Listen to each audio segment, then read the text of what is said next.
Okay, just in case any of you forget what you looked like at 18. Wasn't that good look? I mean, with teeth, with hair, with the whole bit. Okay.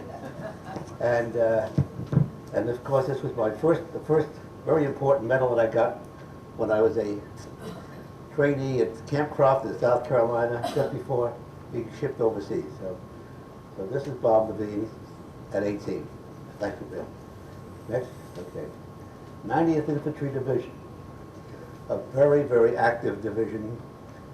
You can see the casualties, medals of honor. We were we landed on Utah Beach, went all the way to Czechoslovakia. So it was quite a war for the 90th, a very, very, very famous 90th from World War I. This was the beach. This is Utah Beach. This is what it looked like when I came back in 1981. And the French had kind of decorated it, but it is, oh, thank you. Is that better? Okay. So I came in a few days later as I had the honor, I believe, to be one of the first replacements on the beach. And by the way, we have here Joe, you're another replacement. So we have another 90th man sitting here today. So the two of us representing this great division. So we were one of the first replacements to hit Utah Beach, okay? They assigned me to a heavy weapons, the 4th platoon of Cape Company. And that was heavy weapons, and that was that's me on the mortar. And that was my job of loading this wonderful weapon, because in Normandy, as you all know from all the movies of Private Ryan, whatever, you've seen hedgerows, and this is the weapon that really, really worked. It was a phenomenal weapon for us in Normandy, and this, of course, is a little bit of the action here. But the mortar crew was a big problem, because when you got up and moved, you had to pick this thing up with you. It was heavy, and I was assigned to what's called the base plate. So you go through the hedgerows carrying a base plate, very, very tough. Okay. Now this is a hedgerow, and it is quite an obstacle. I mean, goes back centuries. The French farmers built this to divide their fields. It was 4 to 5 feet high, plus the shrubs. So you can imagine getting up, going across alone is tough enough. Carrying the weapon was even worse. So then mounds of earth to mark the boundaries. And very often you had no idea of what was on the other side. There could be a whole army back there and you would never know it. So that was the danger, that was the problem. And so, okay. Let me tell you a little bit by my fight was on Hill 122. And this is the first big hill. I'll just discuss this, and I'll tell you what happened on it. About July 7th, July 8th, we were attacking this hill, the highest hill in Normandy. From that hill, from Hill 122, you could see back to the beaches, so it was very, very vital that we get it, and it was tough. And so we finally got up to the top, and the next day they said, what happens when you get up to the top of the hill? You've got to go down the other side. And of course the Germans were very, very well aware of that. And so as we went down and attacked, we were following a group of tanks. Tanks went through the hedgerow. I said, what a great deal this is. No climb to the hedgerow. Perfect. Suddenly the tank disappeared, and we were suddenly getting fire from the rear, surrounded. So I jumped into this foxhole right near that hedgerow. My leg was sticking out, couldn't get all the way in. And suddenly this grenade came and blasted right near me. And the only thing that was sticking out of my foxhole was my right leg. And sure enough, a piece of shrapnel found it. And there I was with a hole in my leg. And I'm looking up, and all of a sudden I see this guy, 10 feet tall, with shrubs in his helmet, big submachine gun, looking at me. And of course, the guy next to me suddenly took off, and he whipped around and fired at him, wiped him out, and at that point, I became a POW. So that's my quick experience coming down the hill, and that was the major battle of Hill 122.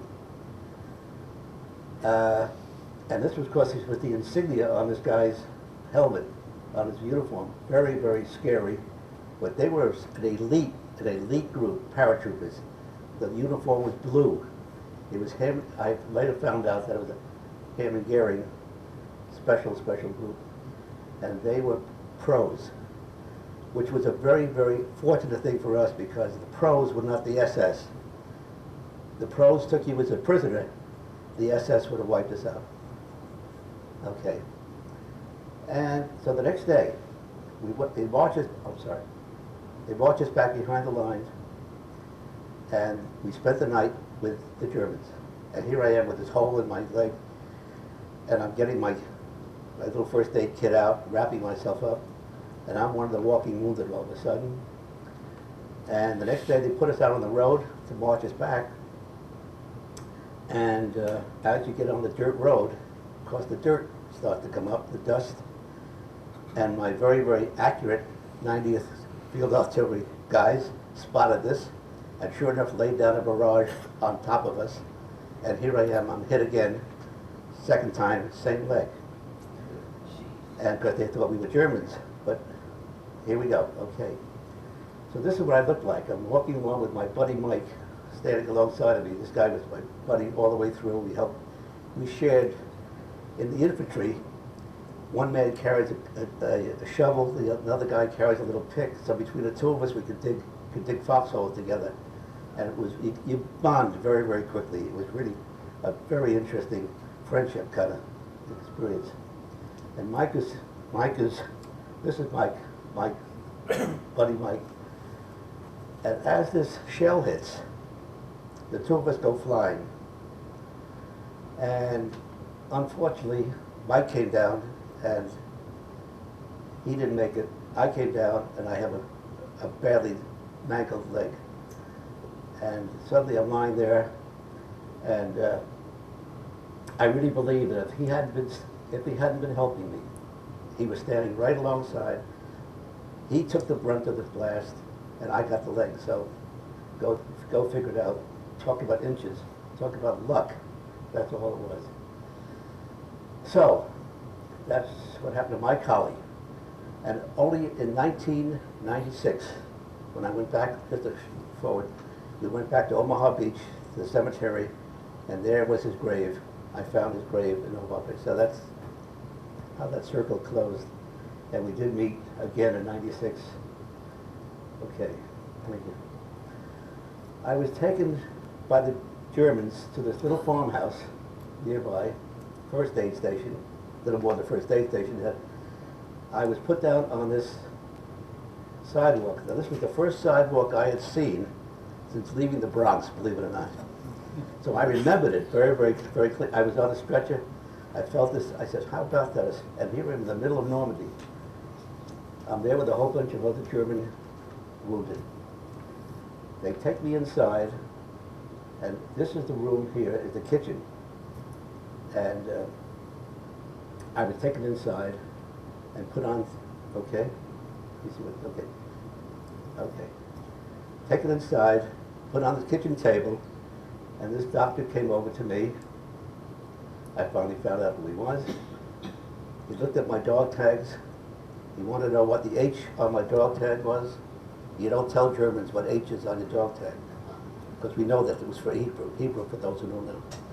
It's C for Catholic, P for Protestant, H for Hebrew. And he wanted to know what the H was. Didn't say a word. And he looked at me, and I can remember him sort of making a motion with his arms about the leg. I thought maybe he was telling me the leg was broken. So I expected to wake up with a cast on. So they put the gas mask on, and the next thing I know, I'm in the barn. The important thing was, I always tell my students when I talk to them, the important thing was I woke up. Very important to wake up. that the bad news was that he had taken the leg off. Well, at that point, there wasn't very much you could do, but start saying, there goes my tennis game, well, the little things like that, you know, that go through your mind. I played tennis in high school, and I looked around, and started to feel my body, make sure everything else was okay, and I feel my shirt, and there's a card in my shirt. And sure enough, what he had done was, I found out on this card, he had written to me what he had done and why. Okay? Quite a civilized thing to do. I found this out months later, of course. At that point, I was determined at some point in my life I'd go back and find this guy, because I really felt he did a lot to save me. Next important thing, very important thing, is the dog tags. He took the dog tags, got rid of them, threw them away. Now, go figure that out. How lucky can you get? So here's this H dog tag in the garbage somewhere. He had no idea what would happen to me somewhere down the line, who would get me. So that was my fortunate position there, and I was very, very happy to learn that. Okay. And there was my story. Now, this is the card that was in my pocket. You'll notice July 11th, 1944. I'm 63 years this week. July 11th was last week. That was my 63rd anniversary, and I really still can't believe that it's still. So this is by the way, is how I knew the date. I had no idea what day it was, but this guy told me, July 11th. He wrote everything here, and he signed it over here, and this is a W-O-L-L when you learn the German. So his name was Edgar Voll, Dr. Edgar Voll, and from this signature was very important. Changed our whole lives, post-war lives. So I'm convinced that he purposely discarded. He had a no.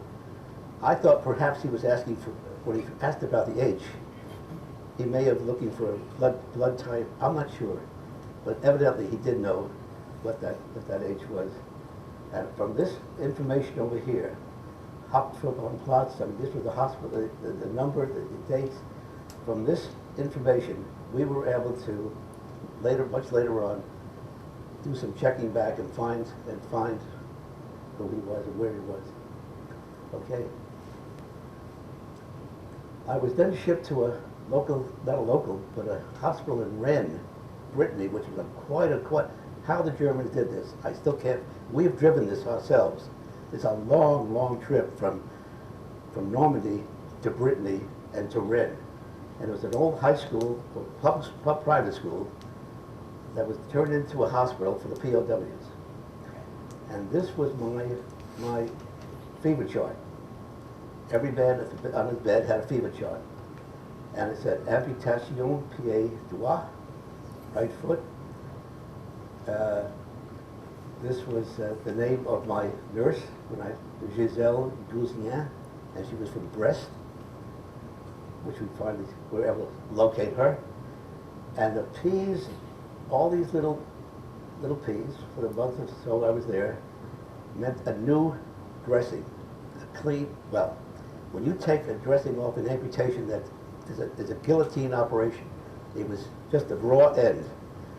And after several days of the bandage being on, and all they did was just take it off like, no medicine, no Tylenol or anything to help you out. It was tough. When you talk about torture, this might be a little bit, but they had no other choice, but it was a difficult way to go. And of course, we stayed there until August. So we were fortunate, of course, that the Germans finally took up and left, because this was the Battle of Saint-Lô, if you remember, and Saint-Lô was the big objective, and suddenly the 8th Infantry Division came through on the way to Saint-Lô and found us in this hospital. And to this day, the 8th Division insignia right here, that's the 8th. I see that and I really, I melt. So okay, so we're in 1981, Edith and I decided to go back to France. And I was going to take her to Paris, I was going to take her to the beach, I was going to show her the whole 9 yards and go home. Well, we got to Utah Beach, and there was a museum there in an old pillbox the Germans had that was converted to a museum. And as I came in, they asked me if I had been a member of the landing party, and if I was, would I please sign in? I said yes, I was with the 90th, and I promptly went into the room like this. They were showing us all Europeans. It was a whole group of Europeans. Edith and I were both there. And she started to talk about the invasion. And she, by the way, she said, we are very, very pleased we have with us today a member of the American landing party, with a whole group as one stood up and started to clap. And I was so taken because I realized that's what I was looking for. I was looking for a thank you from the French, which I never got when I was there and got home. I was delighted, and I think maybe this is what I needed, was a thank you. So, but we told this lady about, but she mentioned to me at that point, I'm sorry, she mentioned to me that there's a gentleman nearby, a little village called Perrier, like the water, but not quite, whose village was liberated by the 90th. And he's only anxious to find members of the 90th would I come to visit. Well, I wasn't too happy, but he had a museum in his basement, and he, like Gettysburg, you know, people have been to Gettysburg, all these little odds and ends. And I said, when Edith said, no, we're going, and we went. And Edith spoke French, which helped quite a bit. This is what, by the way, Edith, would you just stand up and say, listen to this. A very important partner in this whole experience. Edith spoke French and said, I'm going, and we're going to meet. And sure enough, we went to Perrier and drove into this gentleman's home, Henri Leboeuf. And Henri was like 12 or 13 years old at the time of the invasion. And his family had his farm in there, and they were, because of the bombings and everything else, were forced to live out in the fields. And they really suffered the same way we did. When people talk about France, they don't know about the Normans. They were living with us in the battles. And we owe them a big thanks because they shared our grief along with us and shed a lot of blood. Well, Henri heard my story, and he knew exactly from what I told him, where I was on Hill 122. He says, we're going back tomorrow. And he gave us his bedroom, and we were treated like long-lost friends. He ran up the American flag on his front lawn, gave us orange juice in the morning like Americans like. I mean, the guy was phenomenal. And he took me back to Hill 122. And here I am standing there, and this is the area we went down the hill, and this is the hedgerow right down through here where we were surrounded, and where I was wounded. And I was just standing there looking at this thing. This is 37 years later, I believe, and it just felt like yesterday. It was, other than the fact that everything smelled so nice and clean and green, and it was something else. So there we are. This is, and you can understand the height. You can see, and Perrier, by the way, was only 5 miles or so over here. But because of the hedgerows, and you see the hedgerows, they just lined every field. It made it so hard, so slow, just kept going. And tanks, of course, I don't know how they managed. And this, of course, is the road, by the way.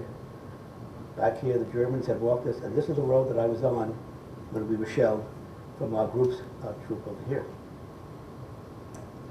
Okay, so that's where I met the local historian, and that's Henri Leboeuf. Okay. And this is Henri. He looks like a Hollywood star with his that. And Henri heard my story, and I must tell you before I forget, Henri had done this, by the way, over the years for so many men of the 90th. Anybody who came back, he would travel with them. He was nominated for the Nobel Peace Prize last year, in case you didn't Brandon, that's it, okay. Henri was a nominee, which is quite an honor. You can, but he's done quite a lot of work for us.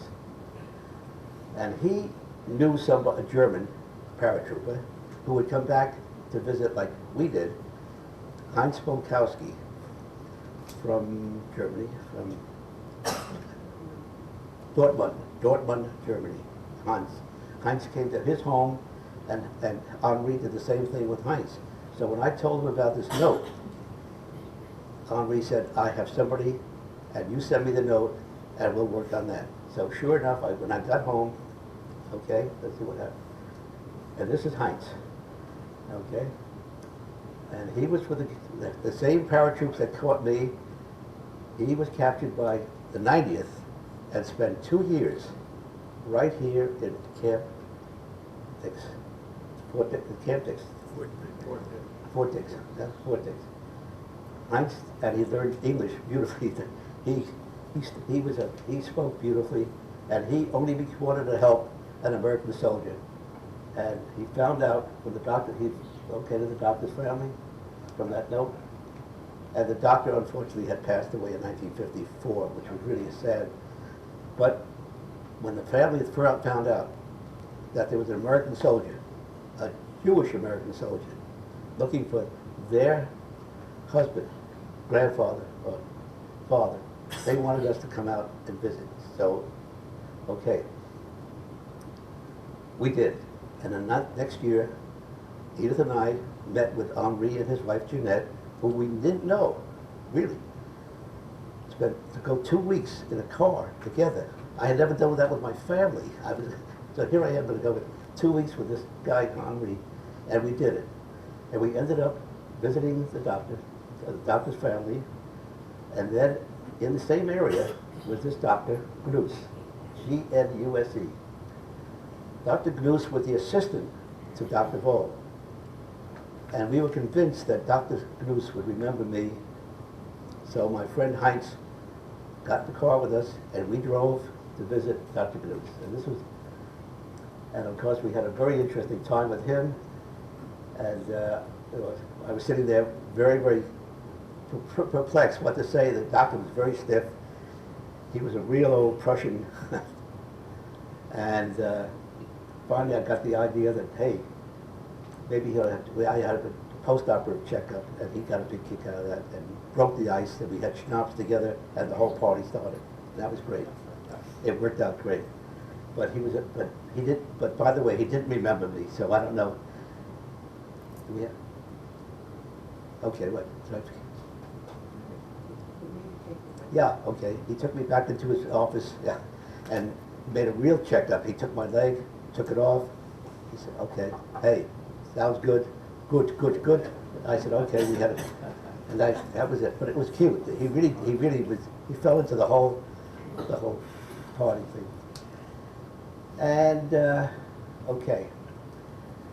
So we have become really an extended family. This is Maria. This is the doctor's wife, Maria Voll, who has been to River Edge. And this, by the way, is my wall behind her. This is the very picture I just showed you up on the hill. And this is Jeanette, Henri's wife, and we have pictures all over. This is my war room.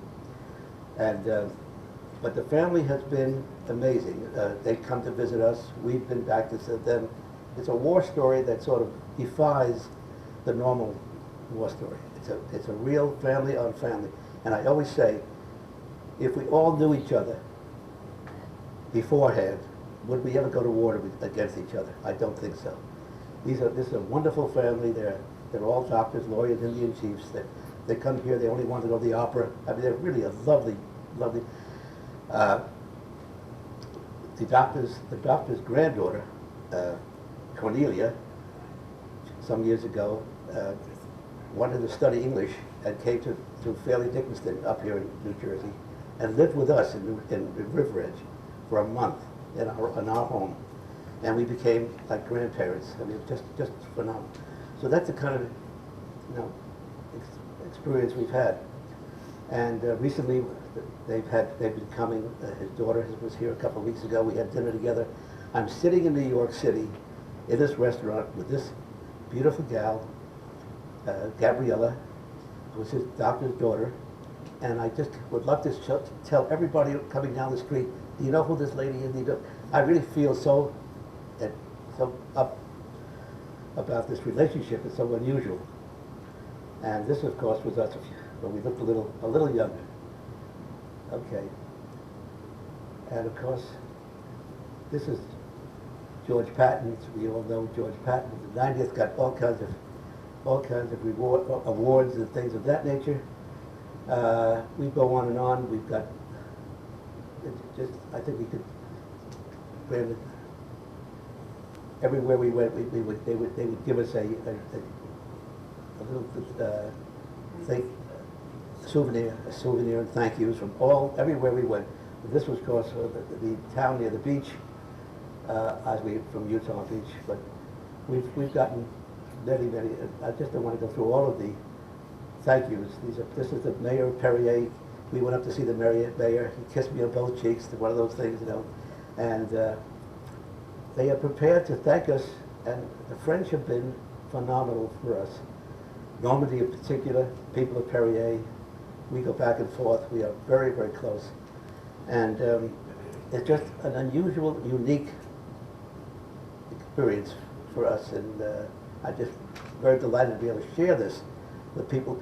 I always tell these audiences that speak to the classes, people who are of German parentage particularly, because I want them to know that they weren't all Nazis out there. I mean, you know, everybody just wasn't a mean old SS trooper, and it's very important. And a lot of people come up to me later and thank me because the grandparents are German and they've lived with all this kind of a shadow over them all these years. So for me, I'm sharing my story so I can tell people that, hey, they're all like us. We're all families all over the world. There are a couple of bad guys out there, and nothing we can do about it. So, okay, Brandon, we had all kinds of thank you. Now, this is Perrier, and my friend Henri, on his own, put this monument up. These are 4 members of the 90th who helped liberate Perrier, and he got an artist, and these are life masks from these guys who were killed in action in the battle for Perrier. And he put this in the town square. And every June, there's a celebration of June 6th, the invasion, in this little village. And they parade and they have parties. This goes on and on. You should see their school children. They just line the roads, cheering. It's lived in their history.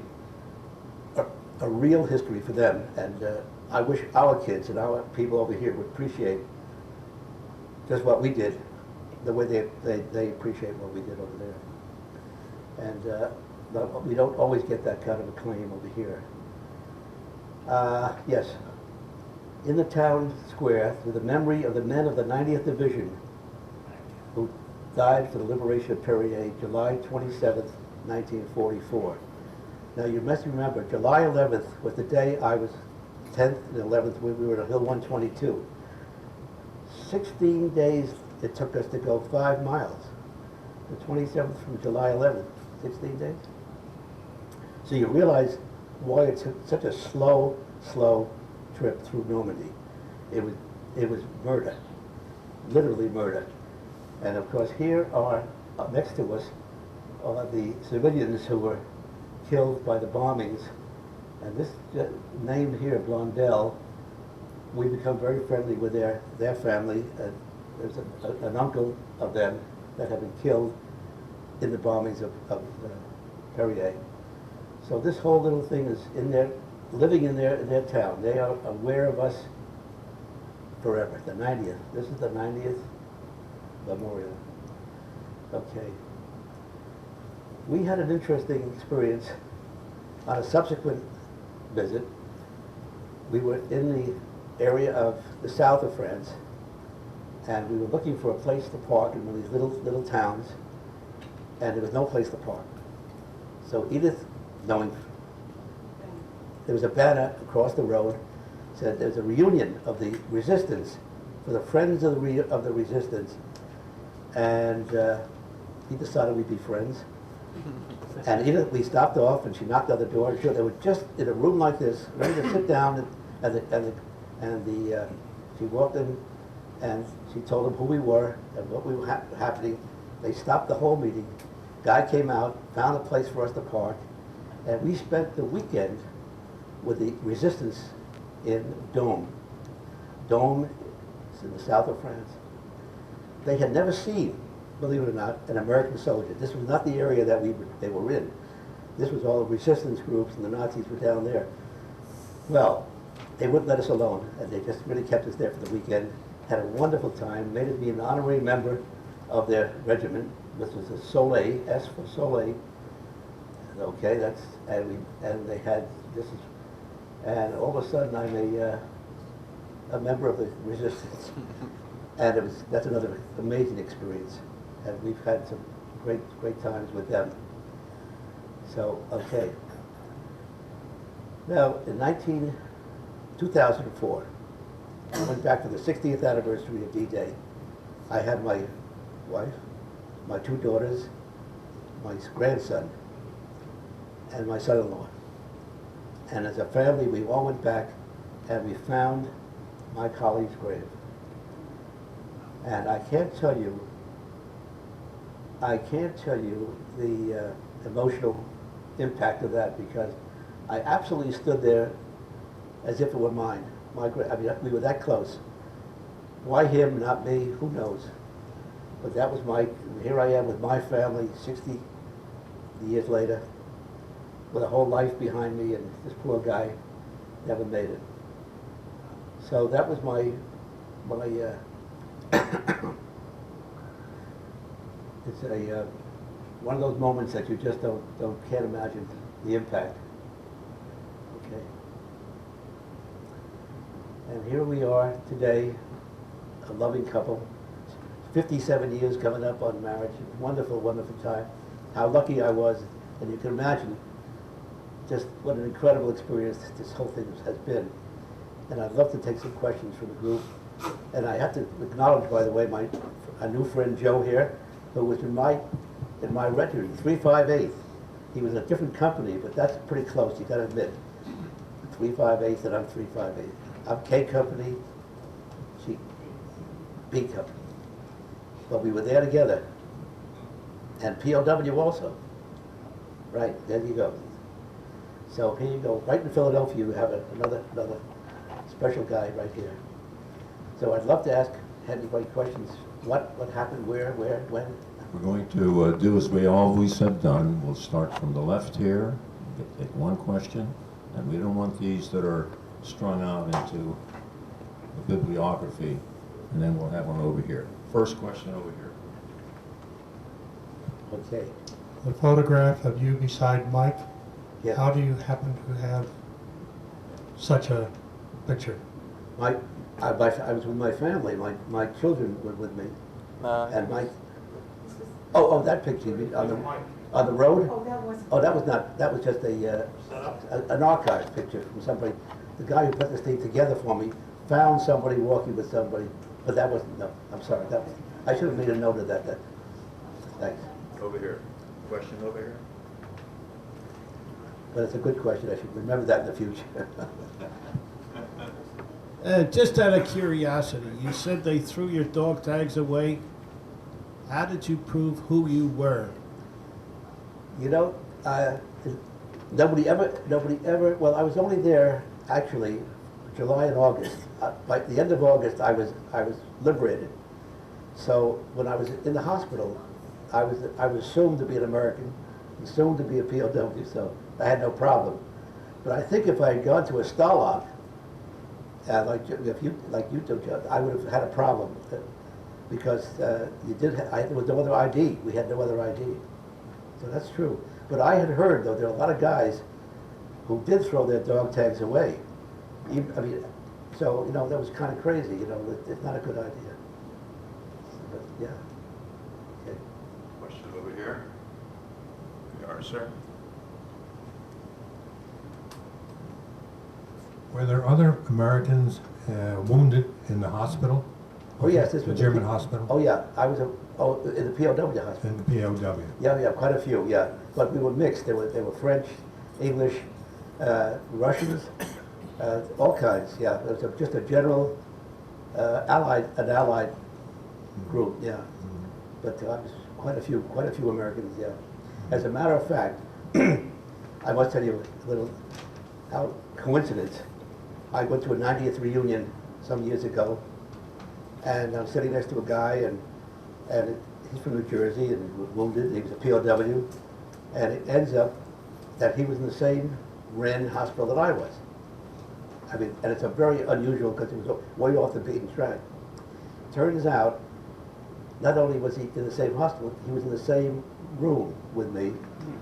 And we only found this out because I have a card from the nurse, Giselle, who wrote on my fever chart. She gave me a copy of her ID. The Germans had issued all the French nurses. Oh. And on that card, she asked everybody in the room, it was a fairly good sized room like this, to sign it. So there's my name, Robert Levine, and on the very back of it, there's this guy's, he didn't remember this, but it was his name right on the bottom, Joe Federico. And we just discovered each other after all these years. And I got him into my POW group in New Jersey. But so it's amazing how, so he was American in 90. Have you contacted Mike's family? Have you been We contacted? never, we have somebody checking that out. We have never been, he was from Chicago, and there's been no response somehow or other. I have a friend, Norm Richards, as a matter of fact, the guy we spoke about, a friend, is historian for the 90th. He knows the story of my colleague. Somehow or other, there is just no connection, and I don't understand why. We haven't been able to find it. I would have loved to have found his family. Question over here.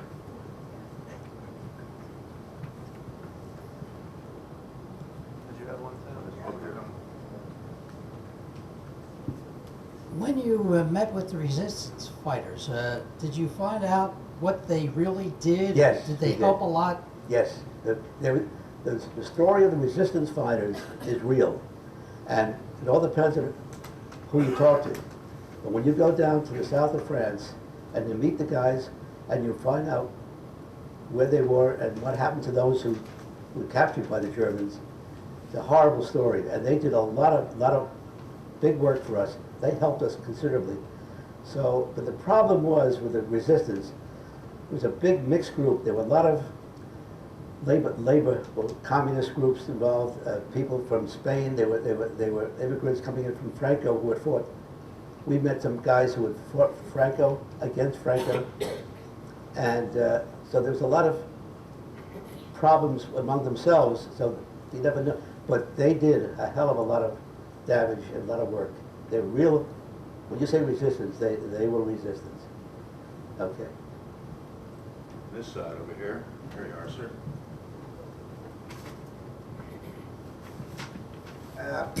Your 90th Division, were they at St. Maria Eglise or St. Lo? I'm sorry? You're not the 90th Division. Yeah. Did they ever hit St. Maria Eglise or St. Lo in July? Sadlo? St. Lo. No, they didn't go that direction, I think. I think they, I'm not sure, but they ended up going through the, well, on the way to Czech, they ended up in Czechoslovakia. How they got there, I'm not really at all the detail, but I don't think they managed to get to San Lo now. Why? Why is it? Oh, okay. Yeah. But that was the main objective. St. Lo was the big battle. Question over here. I'd like to comment, though. I'd just like to make a comment about the resistance. When the aircrew members were shot down over France, resistance got a lot of the men out and smuggled back to England. Yeah. The resistance picked up and sent, yeah, that's right. There was a major route back for a lot of airmen. Okay, yeah. And as a matter of fact, my friend Henri Levove is very involved with discovering, even to this day, going through the ruins of planes and recognizing you know, IDs and notifying families. I mean, this is what they do over in Normandy. They are still finding wrecks, you know, of planes and of that nature. You know. Okay. Question over here. Just a comment. You have a question?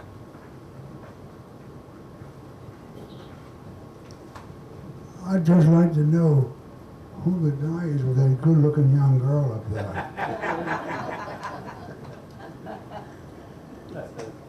Not bad.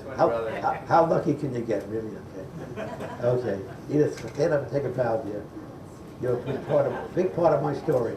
I'm gonna mention They Were All Young Kids, a book which by Aaron Elson, the author, is here.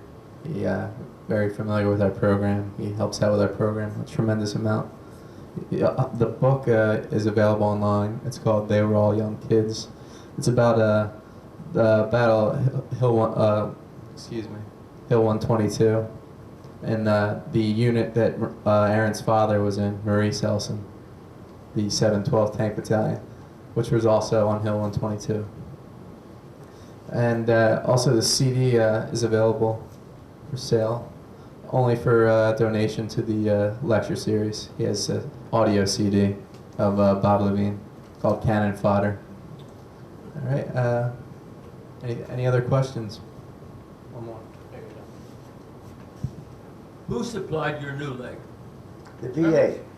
I'm a patient of the VA in New Jersey, and every 5 to 6 years, I go in for checkups, and if the leg needs it, they'll issue a voucher, and I go for a new leg. Germans did not Germans did not replace. Oh, no. Okay, no. thank you. No, I was only there for a month. No. This is all current American made. Okay, yeah. We go back to Walter Reed occasionally to visit the guys from Iraq, and I'm, of course, in a state of shock to see the equipment that these guys are getting today, this high-tech stuff. I want you to know, in 1945, when I was released from the hospital, I was at Walter Reed myself, they shipped me home with a leg that was Civil War era. There was no, believe it or not, I walked out of Walter Reed on a leg that was made in America in the Civil War style. A block of wood, chop the hole in the wood, stick your leg in, where's it hurt, chop it again. This is the way they made legs in 1945. So we've come a long way. And we've made several visits back to the hospital. Of course, the news from Walter Reed was so sad about these guys who were so badly handled. Once you became an outpatient, they shipped you outside the hospital grounds, and these buildings just were not maintained and not kept. And it's a disgrace that this government just did not keep these guys in the best shape. The hospital is good. The hospital, the amazing thing about that is Walter Reed is there, but they put them in these hotels around the buildings and built other kinds of things. It was terrible. But we've had some wonderful experiences visiting back. And matter of fact, I saw my first woman amputee from Iraq, a double amputee helicopter pilot. And it's very, very tough to see a beautiful, beautiful gal. And this gal, her name was Tammy Duckworth. You may have heard the name. She ran for Congress in Illinois. And she's, talk about coming back and doing something with your life. She is now the director of the VA in Illinois. She lost the seat to a guy, and of course it still bothers me, but the VFW in Illinois supported her opponent, not a vet, okay? And here this gal comes in with double amp. They didn't support her. This is the VFW. I have never been able to look at the VFW with the eye again. I'm sorry. Anybody here at the VFW? Sorry about that. Sir, you are.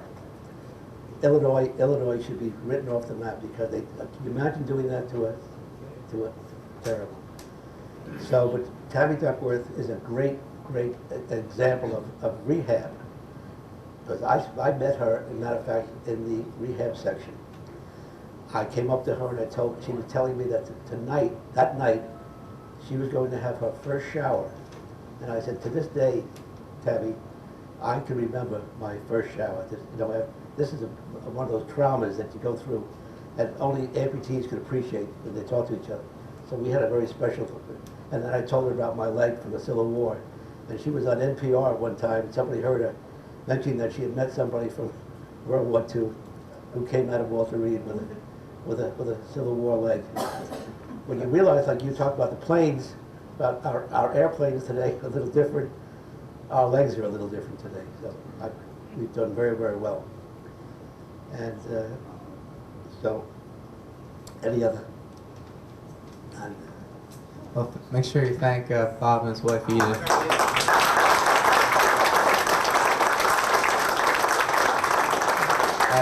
As he mentioned in his talk, they came all the way from River Edge, New Jersey, which is up in North Jersey. It's a pretty good distance By the way, from here. okay, I do have, when you get a chance, I have a picture here that this is the doctor, this is me, and this is the note.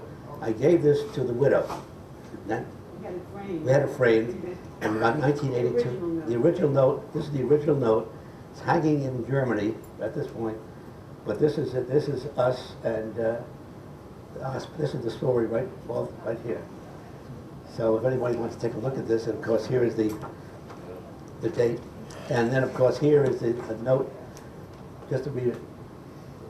Our dear friend, the daughter of the doctor, was here a couple of weeks ago, and on the 11th, the day of my date of my operation, I sent her an email, and this is her little note back to me.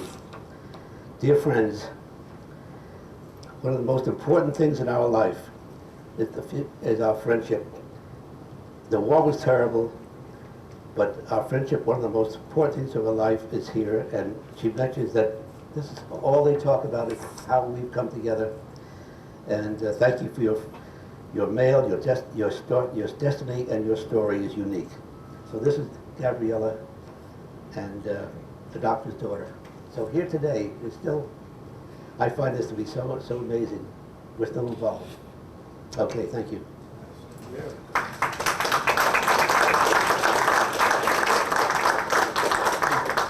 Okay. Also, be sure to thank Aaron Elson, because he brings these speakers up from North Jersey for us. So thank Aaron Elson for the speech. Thank you, Aaron. I'm proud to be in Aaron's first book.